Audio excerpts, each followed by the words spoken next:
Parable of the divided kingdom, Matthew 12 verses 24 to 30.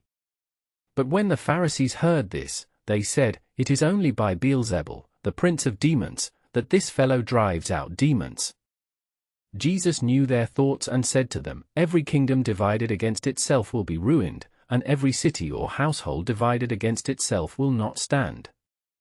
If Satan drives out Satan, he is divided against himself. How then can his kingdom stand? And if I drive out demons by Beelzebul, by whom do your people drive them out?